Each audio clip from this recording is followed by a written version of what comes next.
Bonjour mesdames, messieurs. Il y a un sujet simple de tous mes actes mentaux et vitaux.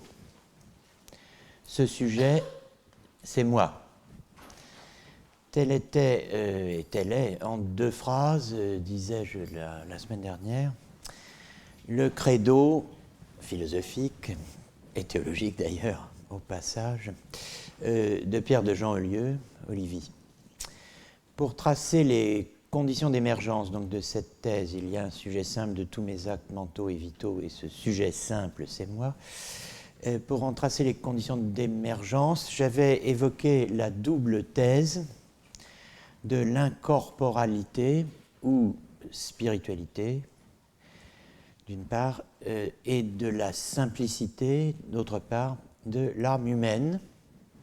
Donc, incorporalité ou spiritualité et simplicité de l'âme humaine, élaborée donc par Guillaume d'Auvergne, évêque de Paris, mort en 1249. Et j'avais évoqué pour le premier élément, c'est-à-dire la spiritualité et ou incorporalité de l'âme humaine, j'avais évoqué, sans entrer dans les détails, l'argument dit de l'homme volant d'Avicenne, homme volant ou bien encore homme voilé, selon la formule utilisée par un des historiens de cet argument et de ce problème, Étienne Gilson, dès 1926.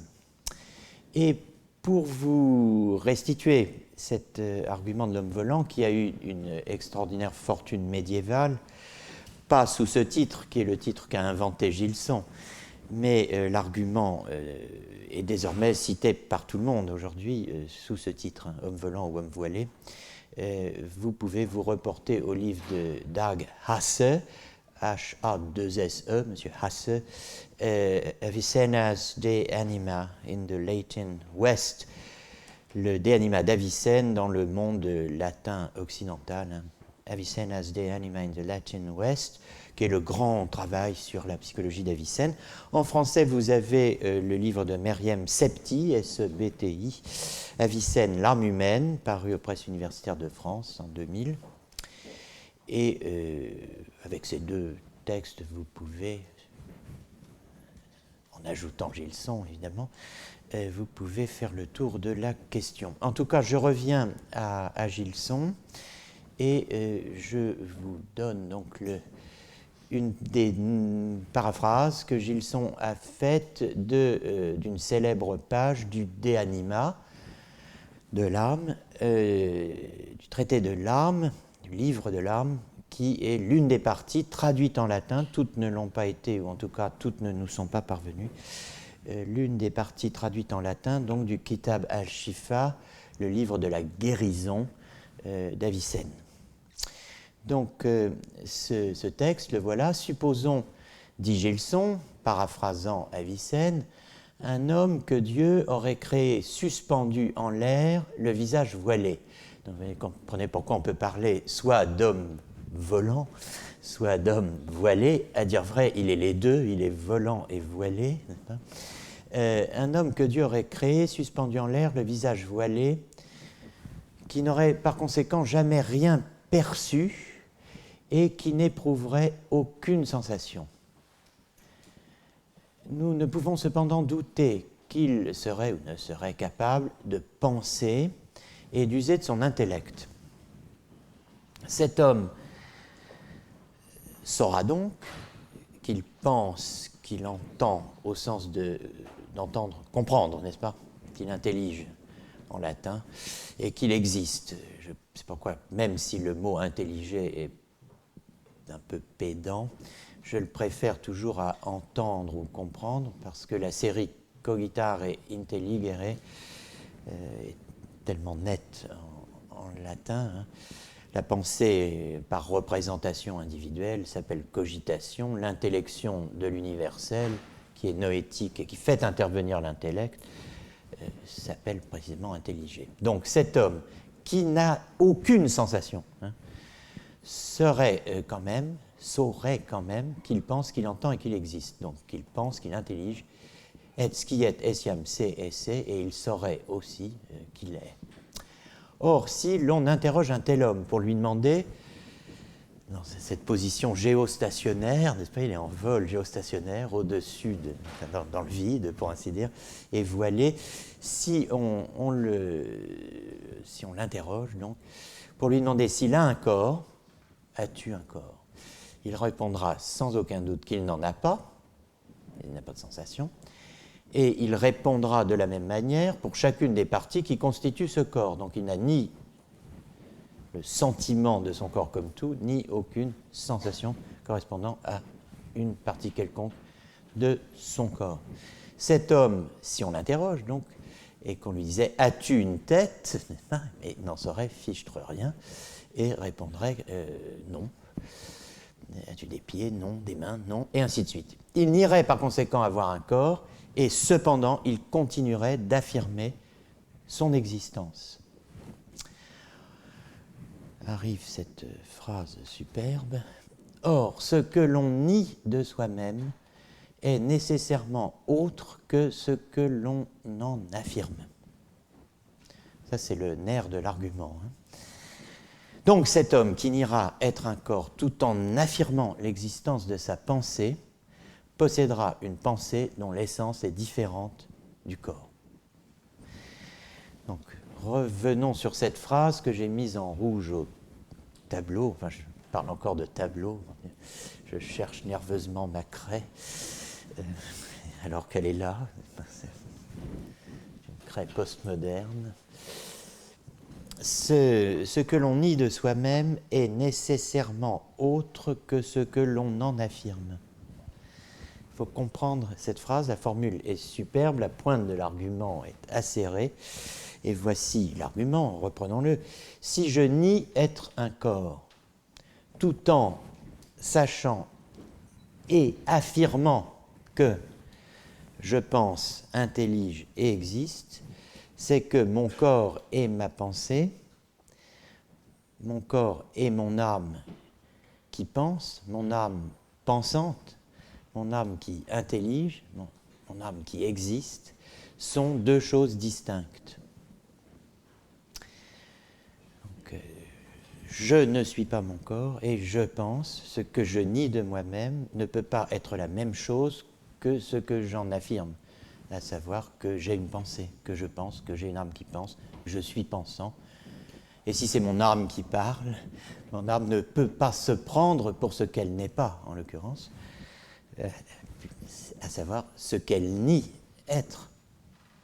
Donc ce que l'âme nie d'elle-même, elle ne peut pas, précisément, ce qu'elle nie d'elle-même ne peut pas être identique à ce qu'elle affirme être.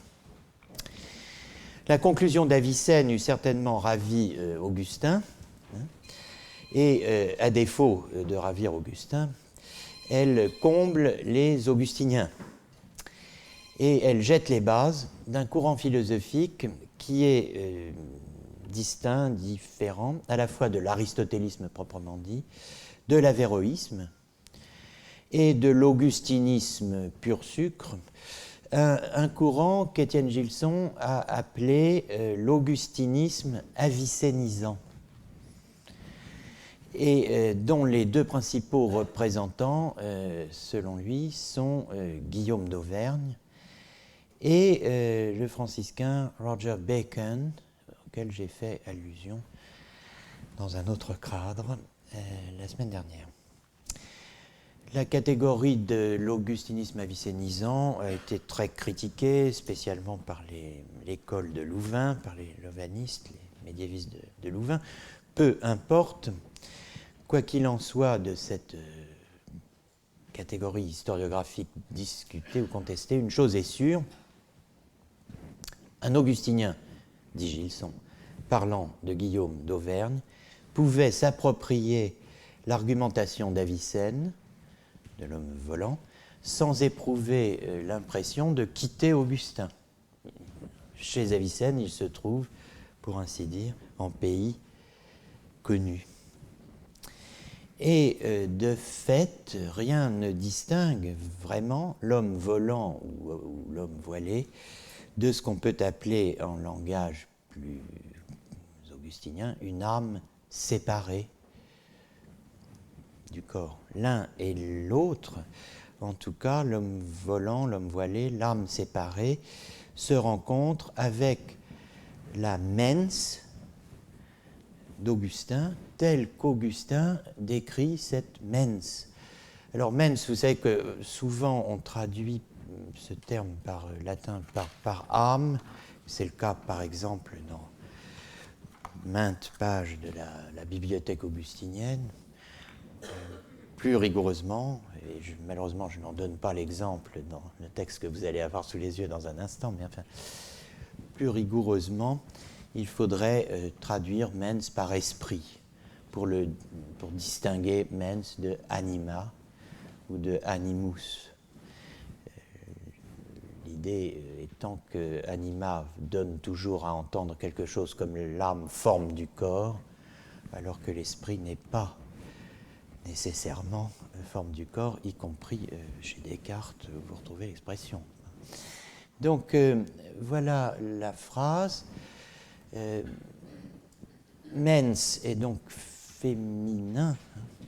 La mens, c'est pourquoi vous avez ipsa en latin, mais donc voilà la phrase. L'âme, l'esprit, alors j'ai gardé l'âme pour ne pas compliquer les choses exagérément. L'âme ne saurait penser ce qu'elle est comme elle pense ce qu'elle n'est pas. Voilà un principe d'Augustin qui est absolument clair comme le jour.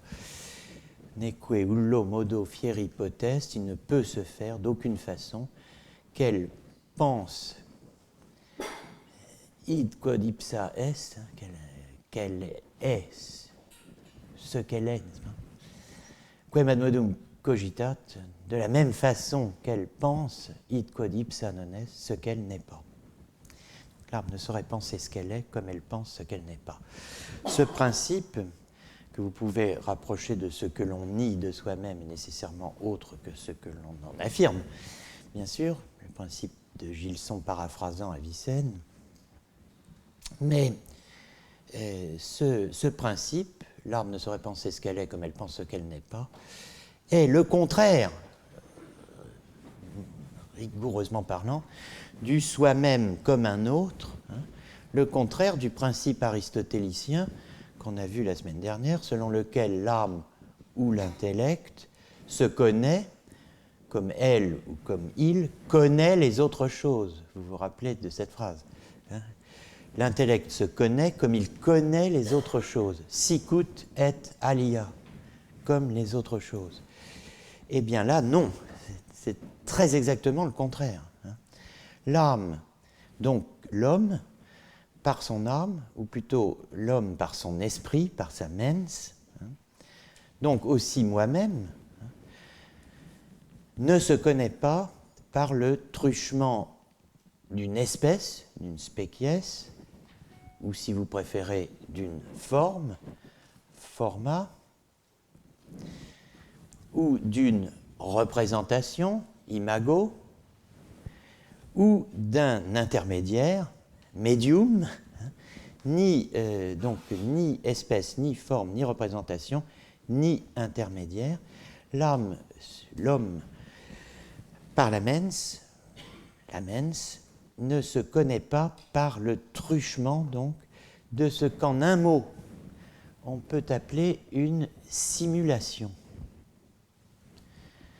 Ce mot, simulation, ou plutôt cette expression, simulation d'une présence, ou plus exactement encore, présence simulée, une présence simulée, praesentia simulata.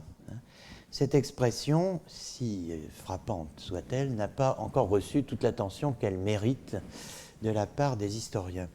Alors, on va revenir sur ce point qui est très important pour comprendre le fond du débat entre les aristotéliciens d'un côté, les augustiniens à la Olivie de l'autre. Dans la Trinité, d'Augustin, vous avez de nombreux passages qui concernent le problème que je viens d'évoquer, notamment ces deux-ci. Livre 14, chapitre 4, paragraphe 7, et le deuxième texte, livre 10, chapitre 9, paragraphe 12. Augustin dit, au fond, il n'y a rien que l'esprit connaisse aussi bien que ce qui lui est présent. Et rien n'est plus présent à l'esprit que lui-même. Donc vous avez le texte latin, in libro decimo diximus. Nous avons dit dans le livre 10e du De Trinitate, hominis mentem nosse semet ipsam, que la mens de l'homme, l'esprit de l'homme, se connaissait elle-même. Retenez cette expression, se connaître soi-même, se connaître elle-même, parce que apparaît ici, précisément, cette injonction bien connue, l'oracle delphique, noti seotorn, connais-toi toi-même, que nous allons retrouver la semaine prochaine dans la séance de conclusion relative de ce cours. Donc je vous confirme qu'il y a bien une séance la semaine prochaine, le 26.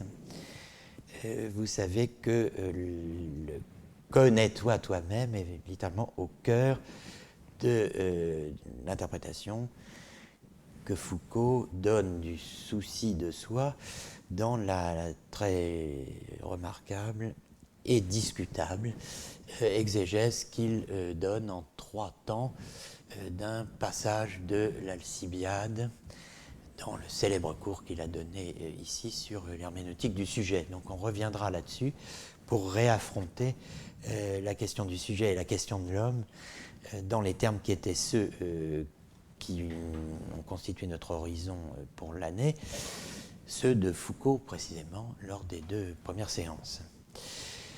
Alors, comme le dit donc Augustin, il n'y a rien que l'esprit connaisse aussi bien que ce qui lui est présent, id quod sibi praesto est, et rien n'est plus présent à l'esprit, nec menti magis quidquam praesto est, quam ipsa sibi, que l'esprit lui-même.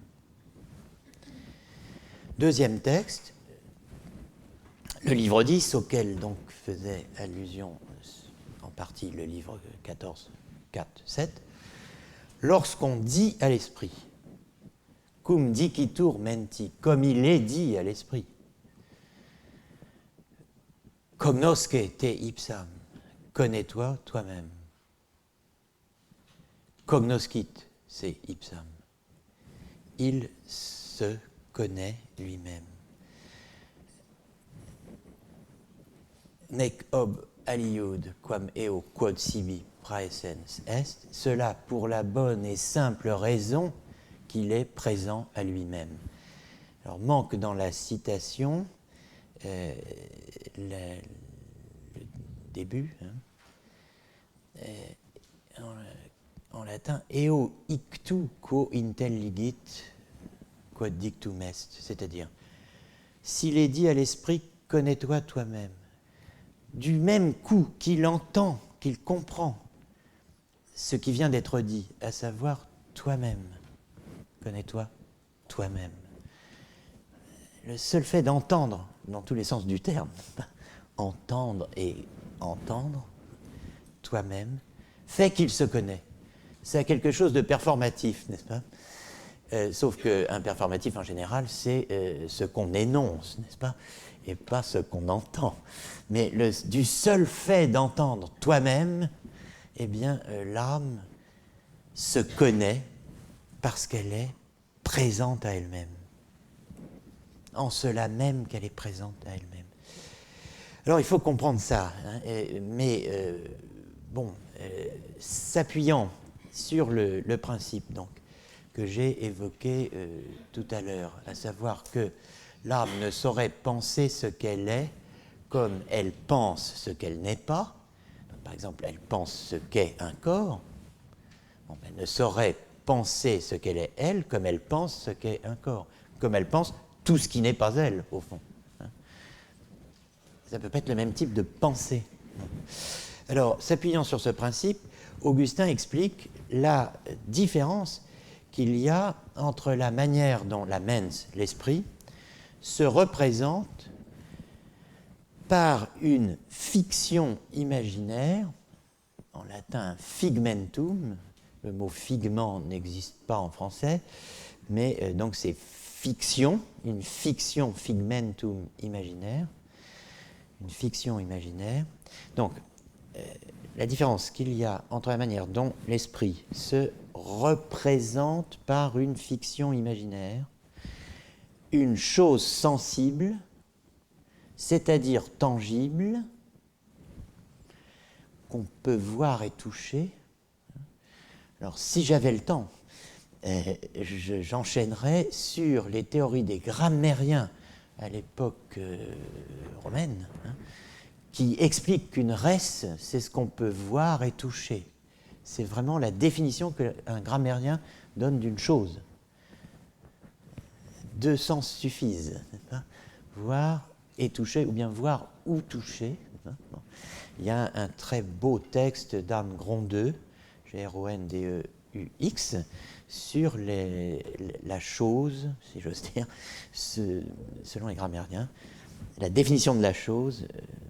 Alors vous découvrez, je sais pas, 15 grammairiens dont vous n'avez jamais entendu parler, à part Donat et Varron, etc. Bon, mais une chose, c'est ce qu'on peut voir et toucher. Donc, alors, la mens se représente par une fiction imaginaire, une chose sensible, c'est-à-dire tangible, en son absence. Voilà ce que l'on appelle et devrait appeler une représentation. C'est rendre présent un absent par le biais d'une fiction, une image, qui a le pouvoir de faire venir, de présentifier une chose en son absence et en tant qu'absente. Donc une chose que je ne vois ni ne touche, je me la représente, c'est-à-dire me la rend de nouveau présente après qu'elle a été présente une première fois, quand je la voyais et la touchais. Mais désormais, je la perçois en son absence, donc, et comme absente. Vous avez tous les éléments, ok. Alors maintenant, évidemment, il y a un autre mode de connaissance que ce mode de connaissance destiné à représenter une chose sensible en son absence par le biais, le truchement, d'une image. Cet autre mode de connaissance, il est fondé sur ce qu'Augustin appelle, je cite, quaedam interiore non simulata sed vera praesentia, une présence intérieure non simulée mais vraie. Une présence intérieure non simulée mais vraie.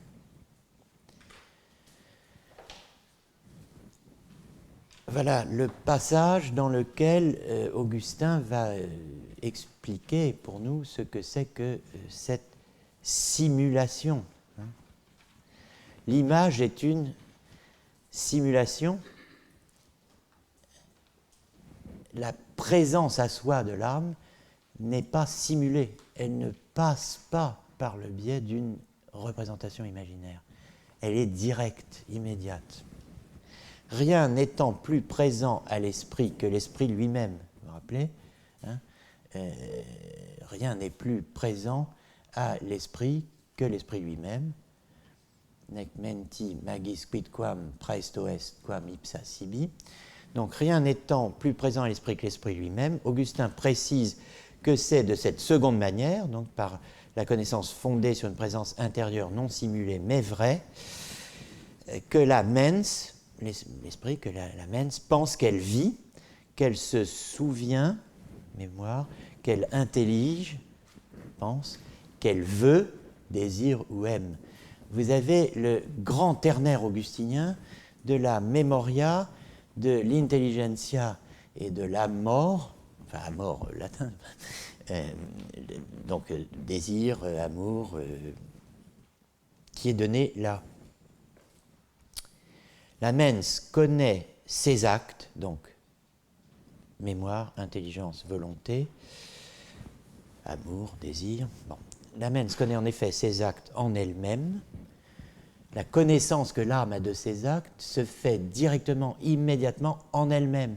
Elle n'est médiée par rien. Elle ne se représente pas ses propres actes par l'imagination, comme si elle les avait atteints hors d'elle-même par les sens, comme elle touche les choses corporelles. Si dans ces choses qu'elle se représente, elle ne s'assimile fictivement à aucune, au point de se prendre pour quelque chose de tel, donc une chose qu'elle atteint, touche, une chose corporelle, s'assimile fictivement par le biais d'une représentation imagée. Donc si elle ne s'assimile fictivement à aucune des choses qu'elle n'est pas, eh bien ce qui reste quand on s'est dépris de tout ce à quoi on peut s'attacher par la représentation, puisque tout ce à quoi on peut s'attacher par la représentation sera toujours la représentation d'une autre chose que soi, eh bien, quand on a fait cela, ce qui reste, c'est l'esprit et l'esprit seulement. Bon, alors, voilà la thèse. L'augustinien, donc Guillaume d'Auvergne, reprend l'argument de l'homme voilé sur la base qu'on vient de considérer brièvement, deux textes, trois textes du De Trinitate. Guillaume d'Auvergne donc reprend l'argument de l'homme voilé, et du texte d'Avicenne, il tire au fond une thèse anti-méréologique, enfin, qui est une thèse la thèse que soutiendra, cette thèse anti-méréologique que soutiendra Pierre de Jean Livy. Qu'est-ce que ça veut dire? C'est un grand mot pour dire que ce corps, le mien, mon corps, n'est pas une partie de moi. C'est simple. Donc, mon corps n'est pas une partie de moi. Tout partie, la méréologie, c'est la théorie des tout et des parties. Je ne suis pas un tout dont mon corps serait une partie. C'est simple. Enfin, c'est simple. Mais alors, que suis-je si je ne suis pas un tout dont mon corps serait une partie? Que suis-je? On se sent irrésistiblement poussé vers une thèse alors métonymique, mais c'est la partie qui est le tout, à savoir mon âme. Il n'y a rien de plus que mon âme pour être candidat à être moi. Je suis mon âme. Si je ne suis pas un tout dont mon corps est une partie, alors je ne suis que mon âme. Et c'est la thèse dite platonicienne au Moyen-Âge. Alors la méthode que Gilson appelle d'intuition directe de soi, par la présence non simulée de soi-même à soi-même, la méthode d'intuition directe utilisée par Guillaume d'Auvergne pour établir donc la spiritualité ou incorporalité de l'âme, qui est celle d'Augustin, lui sert aussi pour établir le second point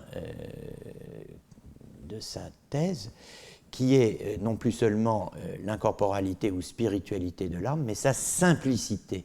L'âme est simple, elle n'a pas de partie. Alors, comme le souligne Gilson, la thèse de la simplicité absolue de l'âme est d'une importance absolue, unique, énorme dans Gilson dit unique, dans la doctrine de Guillaume. Aucune des thèses psychologiques de Guillaume d'Auvergne n'est pas, aucune de ces thèses n'est telle qu'elle ne serait pas affectée par la thèse générale de la simplicité de l'âme. La thèse de la simplicité de l'âme commande toutes les thèses en psychologie de Guillaume d'Auvergne. On pourrait en dire autant de Livy. L'unité de l'âme telle que la conçoivent donc les deux penseurs, Guillaume d'Auvergne dans la première moitié du XIIIe, Olivier dans la deuxième, la seconde. L'unité de l'âme telle que la conçoivent les deux penseurs est totale, l'unité de l'âme est totale et est inconditionnelle. Alors du coup, il y a un beau texte de Guillaume d'Auvergne qui est traduit par Gilson, et je dis, écoutez Gilson traduire Guillaume, c'est comme si on entendait Pierre de Jean Aulieu penser à voix haute, n'est-ce pas, en français. Peu vraisemblable, mais enfin, bon. Guillaume d'Auvergne, De Anima, traduction Gilson, chapitre 3, 10e partie. La substance de l'âme est une. La pluralité des facultés qu'on lui attribue se réduit à celle des opérations auxquelles elle coopère. Donc, vous voyez, âme, substance, faculté, opération. Faites sauter le verrou des facultés, si je puis dire, et vous avez une nouvelle doctrine de l'âme. Hein.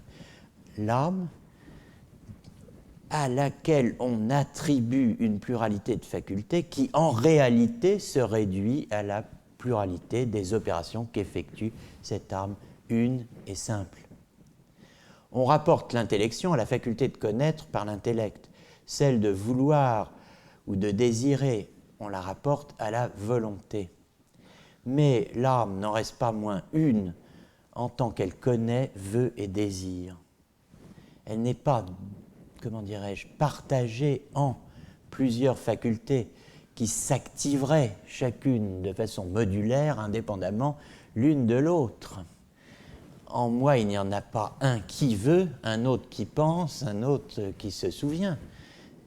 L'âme reste une en tant qu'elle connaît, veut et désire.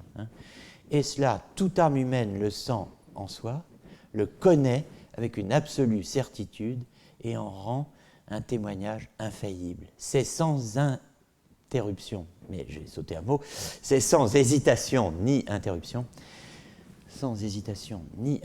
qu'elle s'affirme à elle-même et en elle-même. Qu'est-ce que ça veut dire ? Moi. C'est moi qui connais, qui sait, qui comprend, qui veut, qui désire, qui convoite, qui m'enquiert de ce que je désire ou que je veux, et lorsqu'il se peut, m'empare de ce que je veux et désire. Moi, dis-je, ego, dit le texte latin, ego, dico, moi, dis-je, qui demeure, c'est l'âme qui parle, une et indivisible à travers toutes ces opérations, sans quoi nous ne serions même pas capables de discerner diverses facultés de l'âme pour les lui attribuer. C'est-à-dire que cette illusion qui est la nôtre, qui est que nos opérations renvoient à des facultés qui sont les nôtres, eh bien, nous n'en serions même pas capables si précisément il n'y avait pas ce moi qui unifie, ce moi qui est présent en tous ces actes, parce qu'il est la présence de chacun de ces actes à lui-même, entendant dans lui-même l'ambiguïté maximale, l'acte présent à lui-même, l'acte présent à moi-même. Et donc ça, c'est une thèse augustinienne. Alors il faudrait reprendre et questionner ce que Gilson, dans le texte dont je vous parle depuis quelques minutes, qui s'intitule « Pourquoi saint Thomas a critiqué saint Augustin ». Tout ça est très beau, mais Gilson va pas s'en contenter, n'est-ce pas ? D'accord. Mais moi, je m'en contente pour le moment, puisque c'est tout ce qu'on a à saisir pour comprendre eh bien, précisément le point de vue augustinien. Il faudrait reprendre et questionner le diagnostic de Gilson sur l'aspect médiéval augustinien du cartésianisme. Parce que dans ce texte, Pourquoi saint Thomas a critiqué saint Augustin, qui est paru dans les archives d'histoire littéraire et doctrinale du Moyen-Âge en 1926, dans ce texte, Gilson écrit « Il est superflu de noter que la même méthode d'intuition directe, fondée sur la présence à soi, de l'acte, de toute activité, de toute opération mentale, à elle-même et à l'âme, si on peut, à l'esprit plus exactement, il est superflu de noter que la même méthode d'intuition directe, prouvant ici la spiritualité, là la simplicité de l'âme, sera employée par Descartes pour prouver la distinction de l'âme et du corps. Donc Gilson voit en Descartes une espèce de super augustinien qui, voilà, alors, il est superflu, dit-il. Superflu, pas tant que cela, je pense que c'est une thèse qui mérite encore d'être discutée. Alors donc discutable, peut-être, hein, donc superflu, pas tant que ça, discutable, peut-être. En tout cas, c'est une première pierre dans le jardin de Heidegger, du Heidegger affirmant que c'est avec Descartes que pour la première fois le je acquiert le statut de sujet insigne. Parce que quand même, ici, c'est moi qui connais, c'est moi qui sais, c'est moi qui comprends, c'est moi qui veux, bon, etc. Et c'est l'âme qui parle dans son unie-simplicité, par-delà la multiplicité de ses opérations et fondant la multiplicité de ses opérations. Bon, quand même, c'est bien... ça ressemble à Descartes.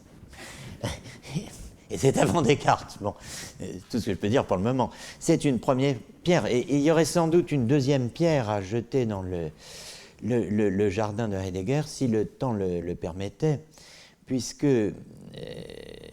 au fond, le premier, je pense, sans doute,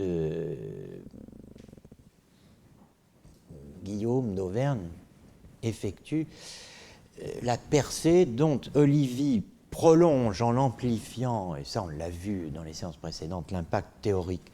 C'est-à-dire que c'est le meurtre du père, c'est une sorte de parricide augustinien. L'augustinien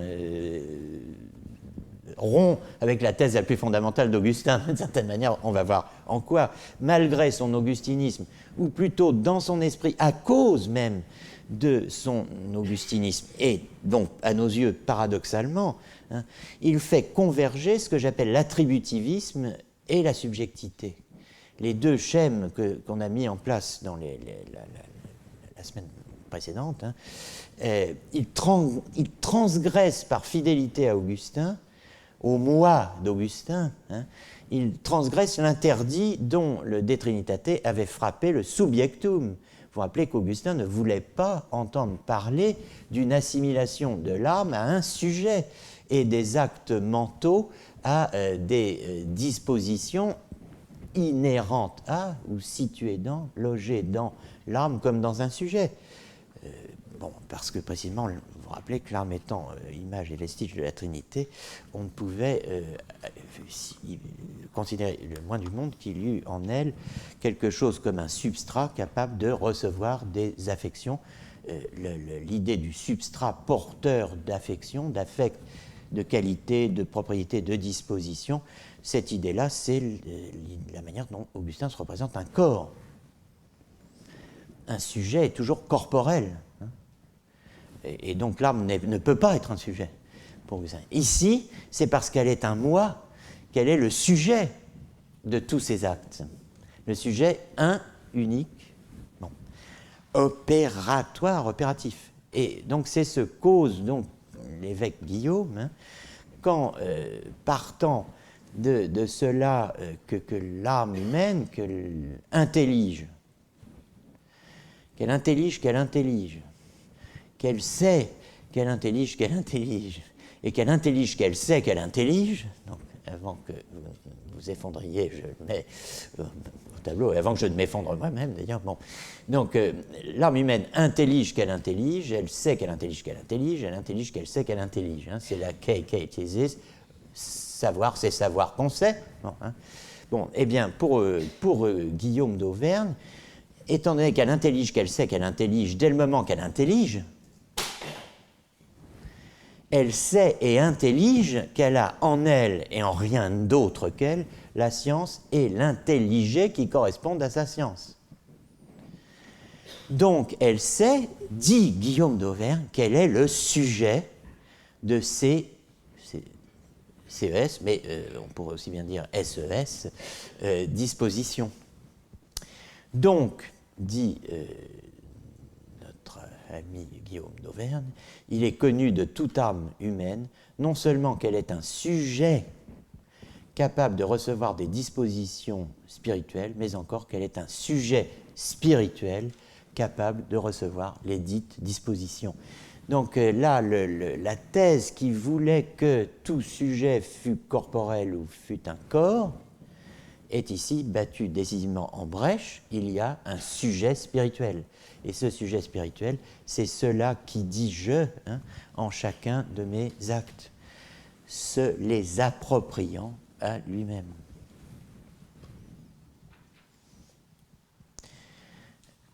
Alors, ce sujet spirituel qui est capable de recevoir des dispositions spirituelles, vous allez me dire, c'est vous qui inventez cela.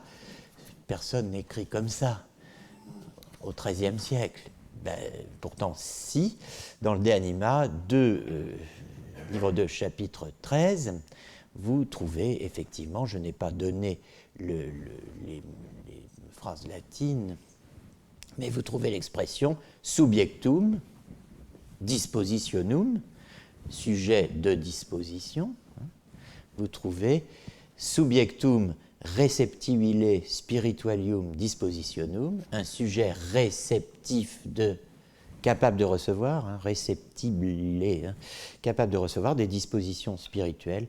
Et enfin, vous trouvez notum est essiam eidem subjectum spirituale receptibile esse spiritualium dispositionum. Elle sait qu'elle est elle-même un sujet spirituel, subjectum spirituale, receptibile, capable de recevoir quoi? Spiritualium dispositionum. Donc là, vous avez 3 fois l'expression sujet spirituel. Alors, ça n'est pas très loin, cette théorie du sujet spirituel, des dispositions spirituelles. Donc, l'âme découvre en elle-même et non pas dans son corps. C'est pas très loin de la théorie olivienne que j'appelle théorie du sujet unifié. Alors, il y a plusieurs façons d'entendre le sujet naissant, la naissance du sujet. Il y en a une augustinienne avec Guillaume d'Auvergne, qu'on vient de parcourir rapidement.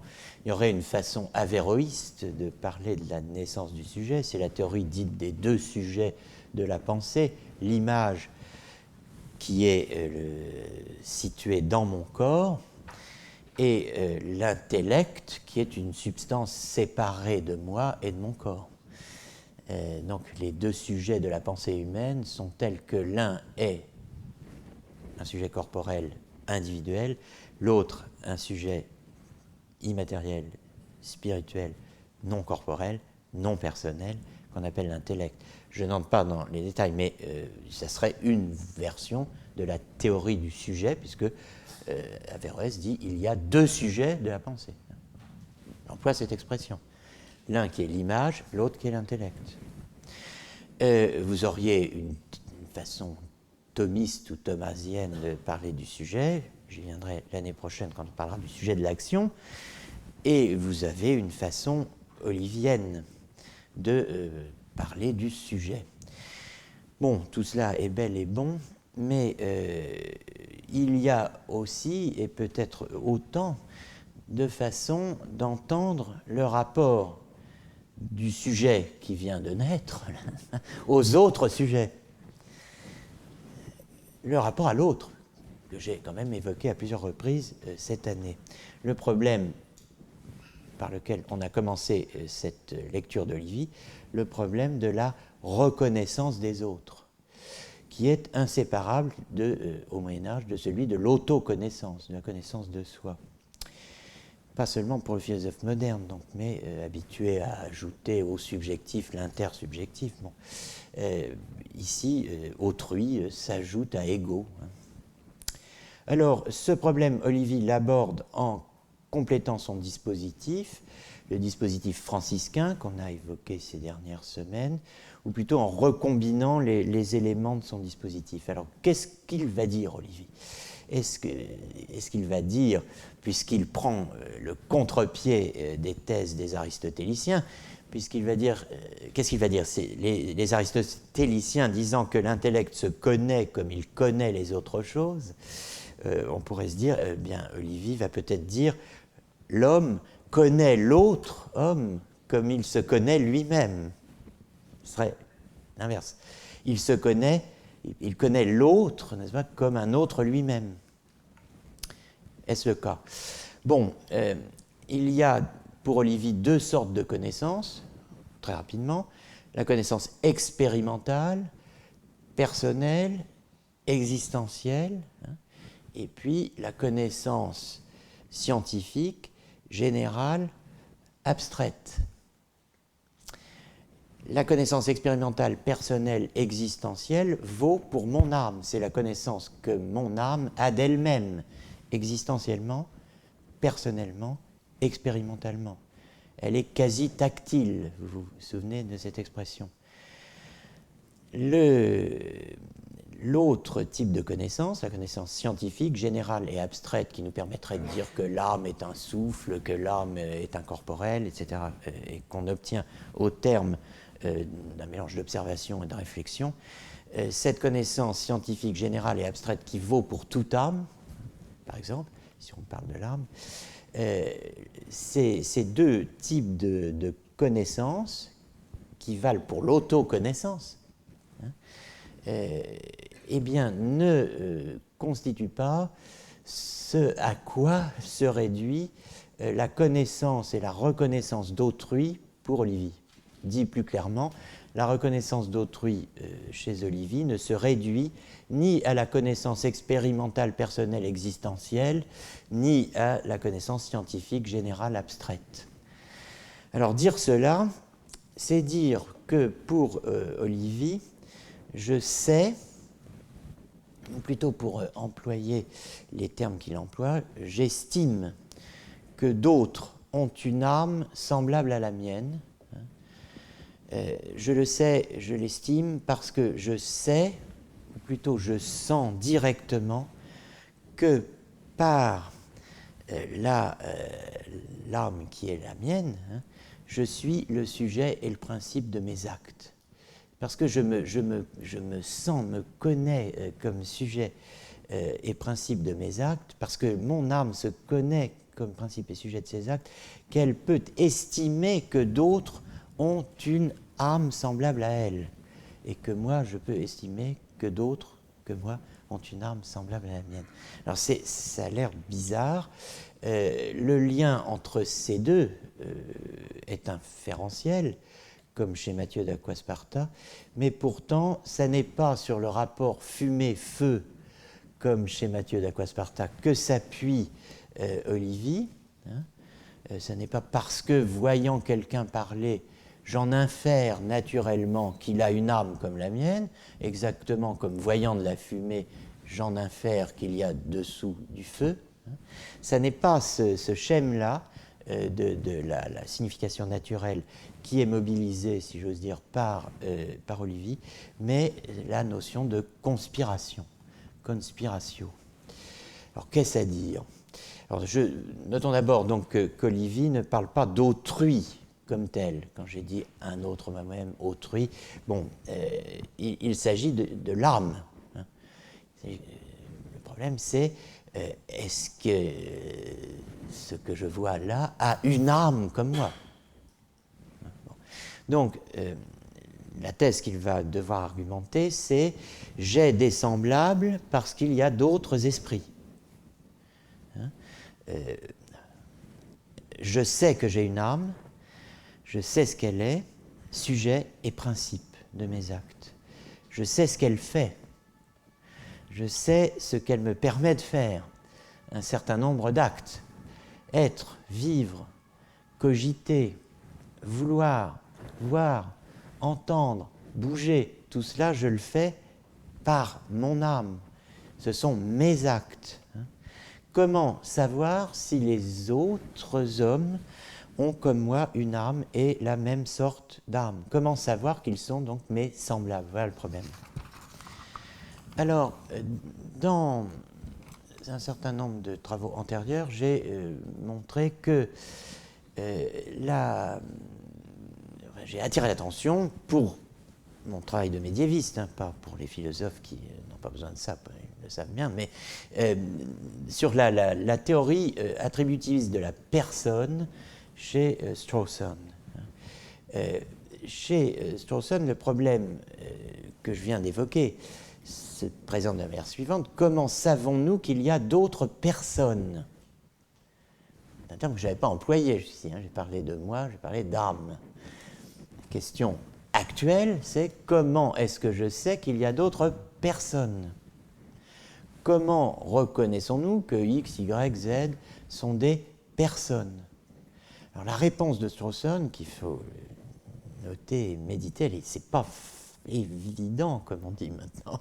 En voyant, comment est-ce que je reconnais que X ou Y ou Z sont des personnes? En voyant en X ou Y ou Z, je cite, des êtres en mesure de s'attribuer à eux-mêmes par introspection, c'est-à-dire autrement que sur la base d'une observation externe, hein, ce que nous leur attribuons sur la base d'une observation extérieure, puisque ce que nous voyons des autres, c'est leur corps qui bouge.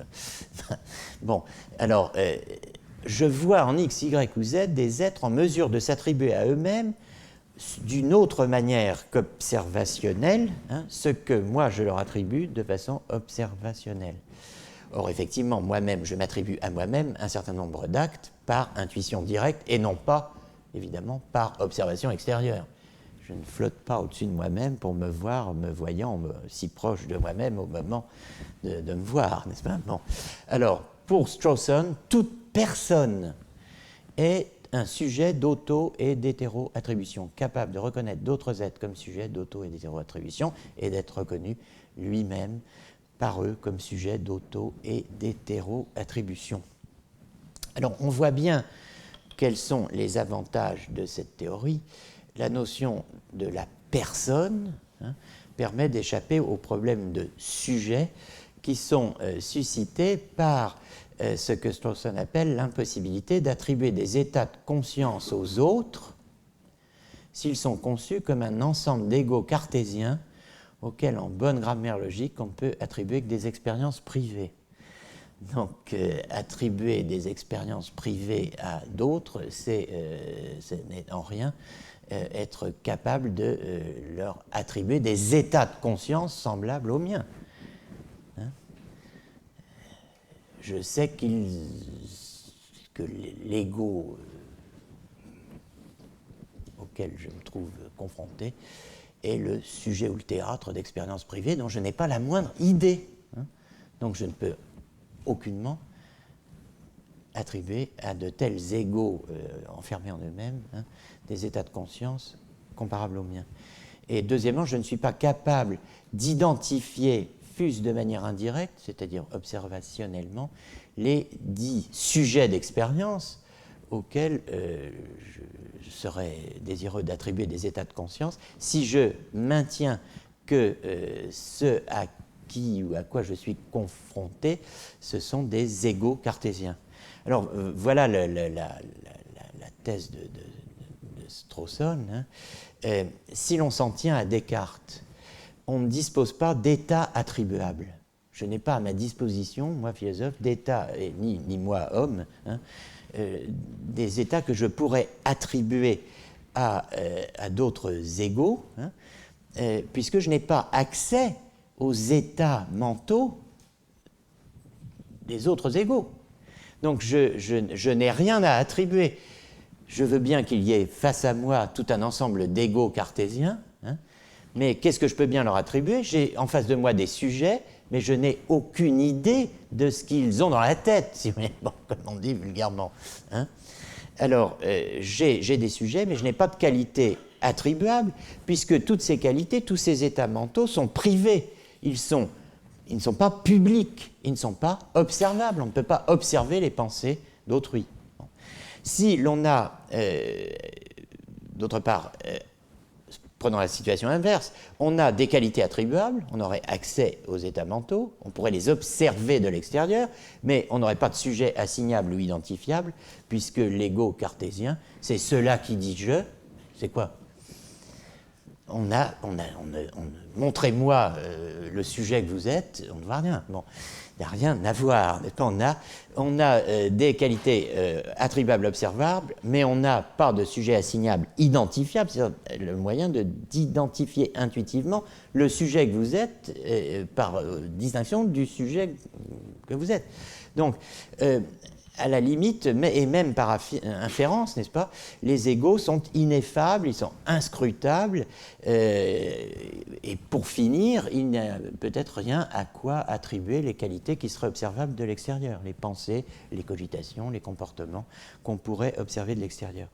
Alors, en somme, pour paraphraser la formule de Musil, on a soit des hommes sans qualité, soit des qualités sans homme.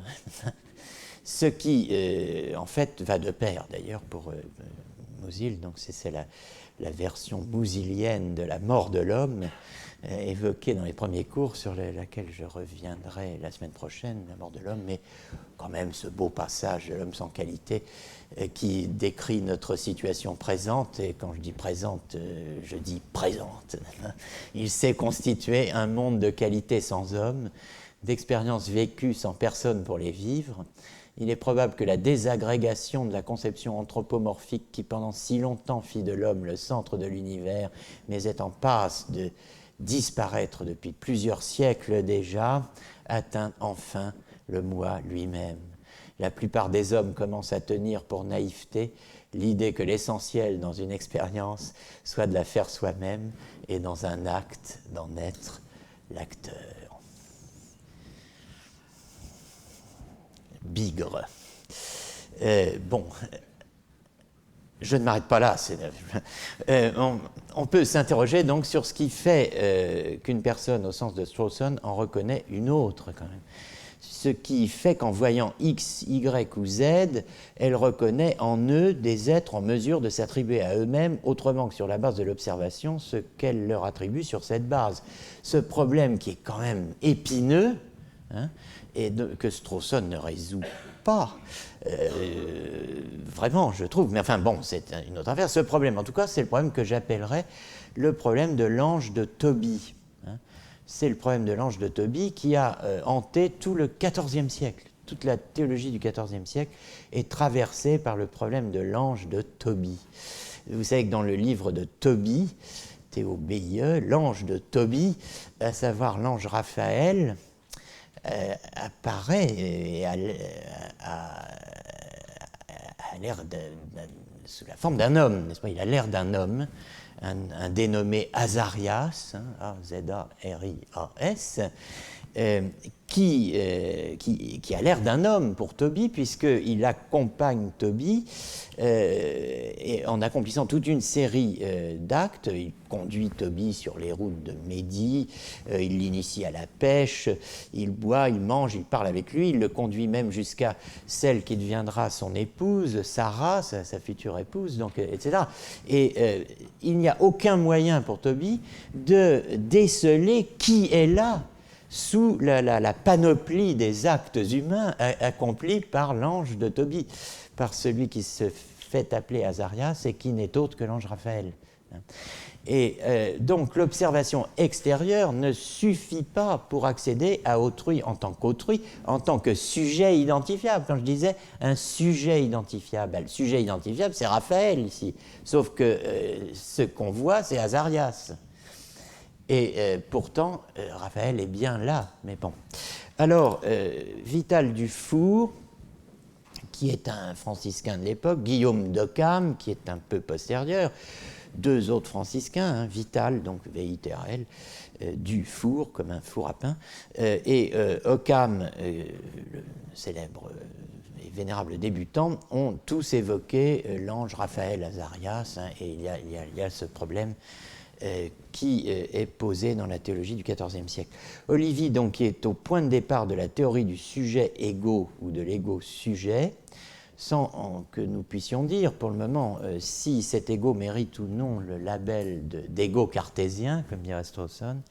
Est-ce que Olivier est enfermé dans l'espèce d'impasse où Strawson voit Descartes s'enfermer? Alors, le texte de la question 76 du commentaire des sentences dont nous sommes partis, nous avons entrepris la lecture chez Olivier, est évidemment trop bref, trop court pour qu'on puisse tirer des conclusions définitives. Tout ce qu'on peut dire, c'est que Olivier soutient la thèse suivante. La connaissance que j'ai des armes des autres hommes a deux sources. Elle vient en partie des sens, de l'observation des autres choses, et en partie de ma propre expérience. De ma propre expérience parce qu'il appelle l'inspiration interne de mon esprit.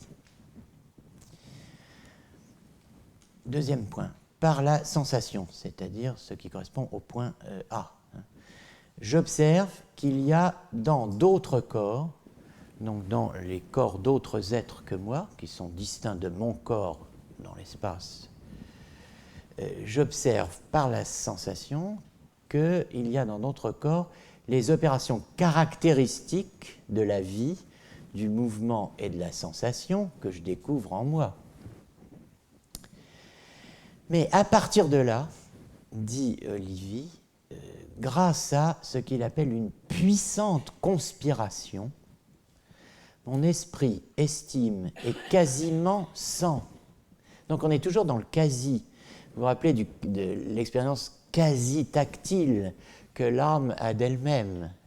Et ici, on a, grâce à une conspiration, après l'inspiration, n'est-ce pas, intime, on a une puissante conspiration grâce à laquelle l'esprit, mon esprit, estime et quasiment sent que ceux-ci, ces êtres, dans lesquels j'ai pu, par la sensation, observer qu'ils avaient des comportements, qu'il y avait en eux des opérations caractéristiques de la vie, du mouvement et de la sensation, donc des êtres vivants animés, eh bien, par cette puissante conspiration, mon esprit estime et sent, pour ainsi dire, que ceux-ci ont un esprit semblable au mien.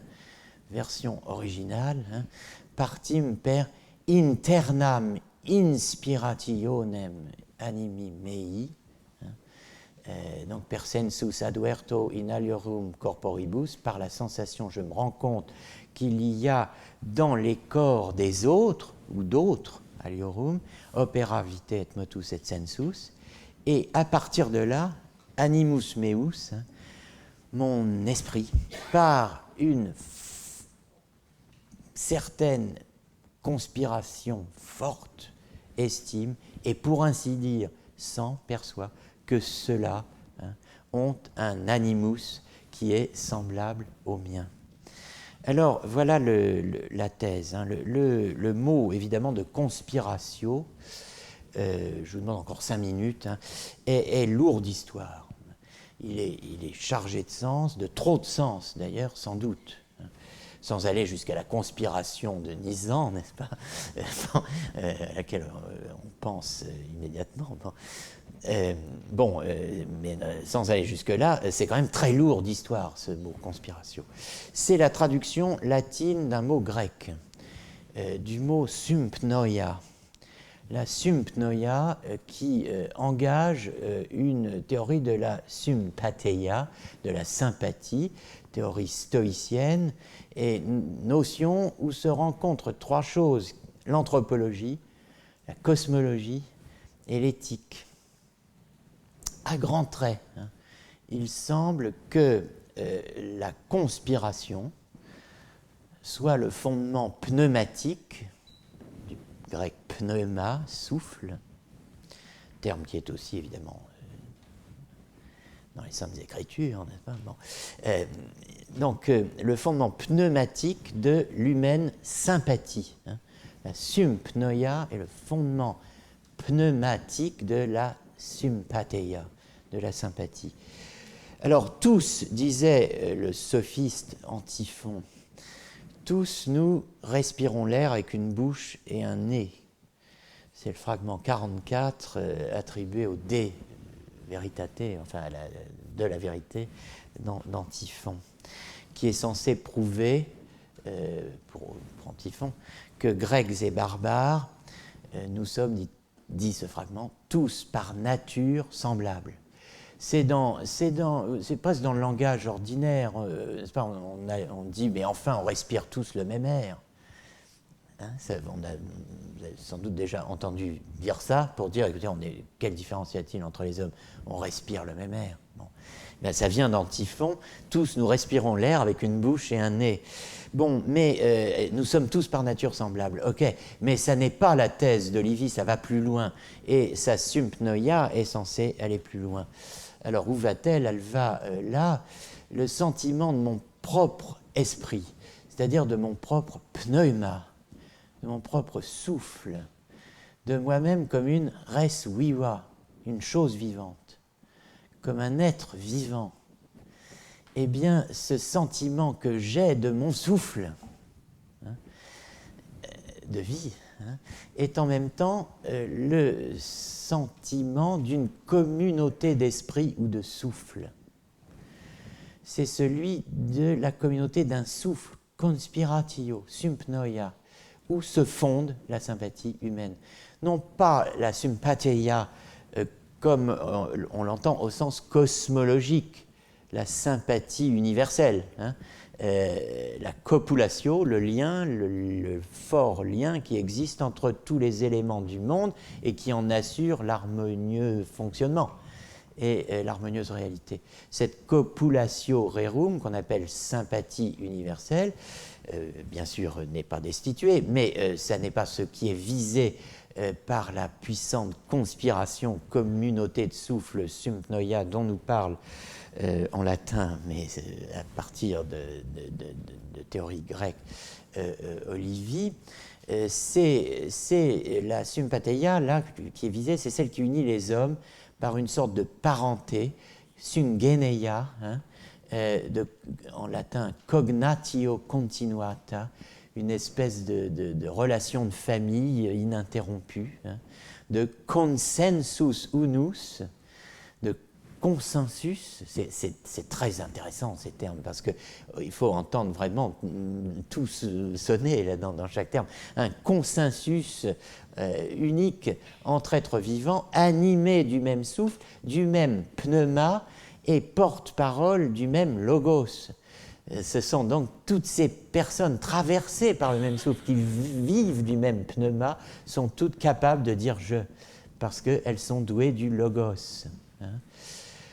Alors c'est très singulier, hein, mais pour Olivi, l'estimation de mon semblable, hein, n'est pas un raisonnement, et pour autant elle n'est pas imaginaire. J'imagine pas que j'ai des semblables. Elle est à sa manière inférentielle. C'est une inférence naturelle, c'est une inférence immédiate, mais ce n'est pas celle du signe naturel fumée-feu. Hein.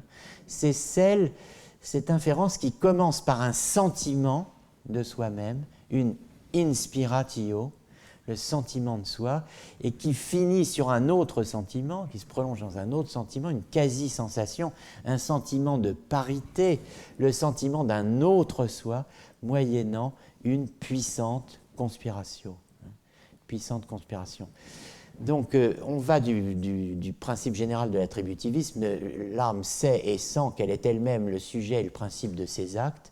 On va d'une version auto-attributive, n'est-ce pas, du principe général de l'attributivisme, et une version hétéro-attributive, si on peut dire, c'est-à-dire qu'on la généralise existentiellement.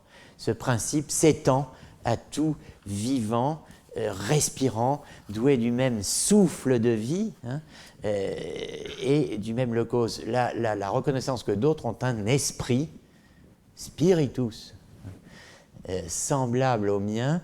Elle n'est pas d'ordre logique, elle n'est pas secondaire, elle ne consiste pas à les ranger a posteriori sous un même genre ou une même espèce que moi par la seule observation extérieure.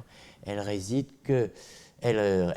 excusez-moi, dans le fait que je leur attribue à titre de sujet les mêmes opérations que celles que je m'attribue à titre de sujet, parce que je ne saurais, dit Olivi, me les attribuer à moi-même sans le sentiment que je dois les attribuer à d'autres.